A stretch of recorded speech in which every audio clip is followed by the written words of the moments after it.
Greetings once again. This is Gary Zacharias with the Apologist bookshelf.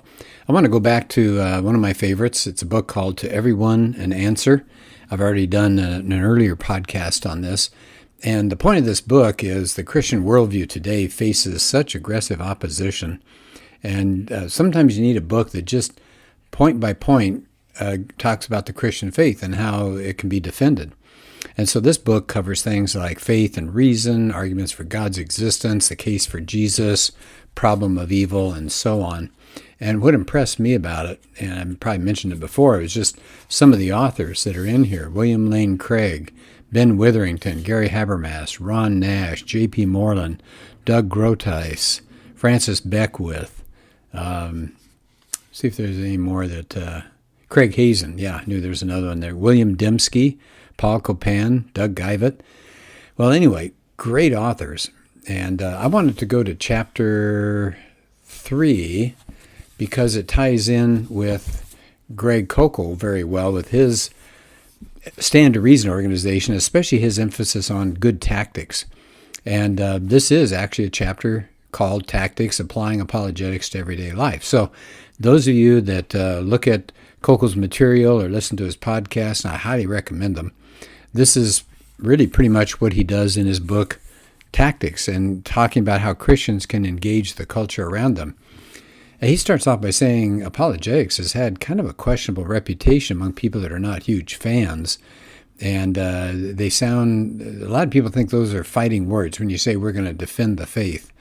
And they picture, fixed bayonets and fire and harshness and conflict and fighting. And they said, well, there's another problem that Koukl mentions, that effective apologetics in the 21st century says, okay, you got the right answers, but you're dealing with postmodernists that ignore the facts and just yawn and walk away. He says, yeah, but sometimes they don't walk away, and they think they know a few things, so they'll stand there and fight, and then the Christians go into this battle, and all of a sudden they're under attack, and there's a barrage, and they're caught off balance, and the Christian ends up walking away from this. So Koukl says, I suggest a more excellent way. Jesus said, when you find yourself that you're a sheep among wolves, you better be innocent, but be shrewd. So he says, we need to be tactical. So we've got to learn, he says, to artfully manage the details of dialogue when we interact with people. He says that doesn't mean we have to use tricks. We're not trying to be a slick operator here, but just clever ways to exploit somebody else's bad thinking to try to help them come to the truth of Christianity. So he says he likes what he calls the Columbo tactic. And he says, if you think about that guy on the television show, the old show, kind of a bumbling, inept detective, who says, do you mind if I ask you a question? And all of a sudden he's on his way, and he starts moving the conversation with questions that point out some weaknesses. So he says, instead of making assertions, try asking questions. If you hit a roadblock, Koukl says, then ask a good question, and it becomes second nature. And he quotes from Hugh Hewitt, who's a secular radio talk show host. Now, Hewitt's a Christian, but he's on a secular radio station. And Hewitt says the habit of asking questions will give you advantages in every setting. He says you're going to leave with more information. Actually, you'll end up with more friends than when you arrived. He says it allows you to control the situations that people that make statements rarely achieve. So you're going to guide a conversation. He said there are a lot of ways to do it. He said it's a non-preaching way, which is really nice. You don't really state your case, and this is the key part. The question that you ask is putting the burden of proof on the other person where it often belongs, because they may be the ones who are making the claim. So he says it's really powerful. He said, when I ask questions, I'm trying to gain information. I'm trying to reverse the burden of proof, put it on the person who's made a claim, or he says maybe exploit a weakness that I see. So he says the first question is something like, what do you mean by that? So you're just asking for clarification to see if you understand what the other person says. So he said you just say it in a mild way and no pressure. And then Koukl gives some examples. I think they're really good examples. Somebody says to you, I don't think there's a God. You say, well, what do you mean by God? Or somebody says, well, reincarnation was taken out of the Bible. It was in there. And you ask the person, what do you mean it was taken out? Another person says, all religions are pretty much the same. You say, really? In what way? The Bible's been changed over the years. You say, how do you think it's been altered? And then somebody else says, well, that's just your interpretation of the Bible. What's your question that you could ask them? What do you mean by only my interpretation? So he said, these questions are wonderful. They engage the other person. They're flattering because it shows that you're understanding, you're trying to understand the person, you're interested in what they have to say. And it forces the person to think a little more carefully about what the person does mean. And it often uncovers some valuable information. So now you understand what the person means, and it'll allow you to move to whatever next step you want to do. He said, be sure to pay attention to the response. If you don't understand it, just have another question.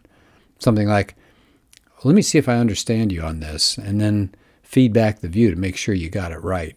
So that's the first one. What do you mean by that? So he said, that lets you know precisely what's going on and what the person thinks. And next, you want to know why the person thinks that way. So here comes the second question.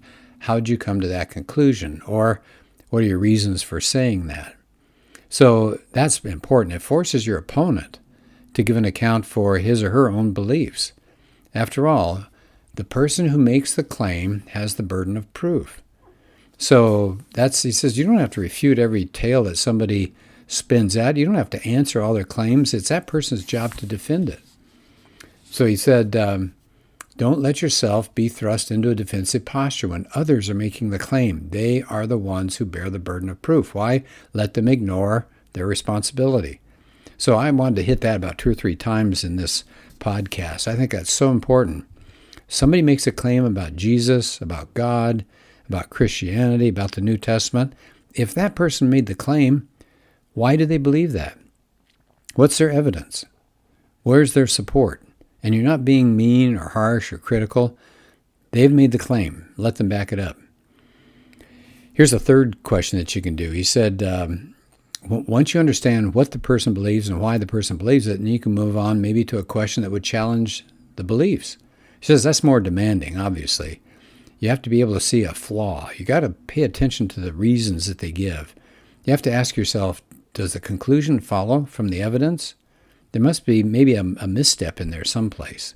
And then how do you expose it? With a question instead of a statement. It says sometimes you feel a little stalled out. So Koukl says it takes practice, but you'll improve. And so I like that. I thought that was important. So he said maybe you'll be alerted to a weakness or a flaw or a contradiction. He says there's no formula, but he says when you see something wrong, point it out with a question rather than a statement. So somebody may say when they're arguing for a pro-choice rather than a pro-life position, they may say, well, the fetus is a human being. Okay, we'll agree to that, but it's not a person. Well, what do you say? Well, you could try to defend it as a person, but why not ask a question? What's the difference? What's the difference? A fetus is a human, but not a person. What's the difference? And by the way, there is no good answer. Nobody can exactly tell what the difference would be between humanity and being a person. How about this one? Somebody says to you, hey, you shouldn't push your morality on me. You ask, why not? Because they're in a tough spot. They're going to have to somehow answer that without them pushing their morality on you. Somebody says to you, how can God exist? There's so much evil in the world. And then you could just try to give a defense for God in a world of evil. But what if you ask a question? But if there's no God, how can you call anything evil in the first place? Oh, that's good, isn't it? Something else you can do is suggest an alternative. You can say, have you ever considered such and such? Okay, for example, if they say, well, reincarnation used to be in the New Testament, it got taken out. How about this? Have you ever considered the difficulty of removing something like the teaching on reincarnation? It got taken out of every handwritten copy of the New Testament in the Roman world by the 4th century. Wouldn't that be pretty hard to do? Somebody argues about there couldn't be a God if there's evil. You say, have you ever considered that the existence of evil is actually evidence for the existence of God, not against it? What if they say, well, the Bible is just written by men? Well, you could try to defend the Bible as divinely inspired, but you could ask a question. Well, if the Bible was just merely written by men, isn't that pretty hard to account for fulfilled prophecy? So I like that. I think that's really powerful. And Koukl, toward the end of the chapter then, he says, we need a lot more than knowledge in this 21st century. It's not enough for followers of Christ to have informed minds. He says we need an artful method. We need to combine knowledge with wisdom and diplomacy. And I like those two words. Wisdom is not just the words to say, but knowing how to employ them. And of course, diplomacy, again, is tact and carefulness. He says, Koukl says, we need the tools of an ambassador, not the weapons of a warrior. We need tactical skill, not brute force. And as he wraps up, he said, just asking these simple leading questions is just an effortless way to accomplish balance. You can advance the dialogue. You can help it head towards spiritual ends without seeming to be pushy. Questions are engaging. They get the other person involved. They're probing, yet they're friendly, so you don't have to end up with an enemy when you're done. And Koukl also says this will keep you in the driver's seat while somebody else does all the work. I thought that was a good point. Finally, as he ends the chapter, he said, most critics are not well equipped to defend their own faith. I think that is hugely important to just spend a second on. Most critics are not well equipped. I always think of Richard Dawkins. He claimed at one time that he didn't think Jesus ever lived, and somebody called him on it and said, why do you believe that? And he mentioned some historian he'd read. Well, the guy wasn't a historian. He was a German, I think he was a German language teacher. And so later, Dawkins had to pull that back. So just because somebody has a PhD, has years of experience doing something, written a book or whatever, most critics are really not well equipped to attack or defend their own faith. He said many of them have rarely thought through what they believe. They've relied on slogans more than careful reflection.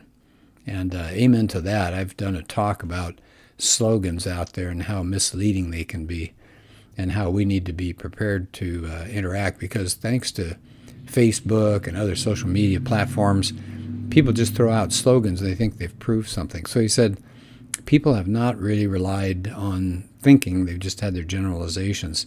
So he said, just say, do you mind if I ask you a question? And you're off and running.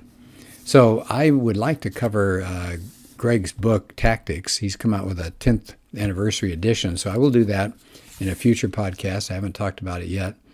A couple of books that he mentions at the end here. Hugh Hewitt has a book, In But Not Of.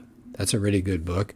So let me remind you again, the title of this one that I've just been going through this morning is To Everyone an Answer, edited by Beckwith and Craig and Moreland. And the list of authors is impressive, and what they say is wonderful. So I like this book a lot. I want to thank you for listening to this podcast, and we'll have another one really soon. Okay, I hope you have a good day.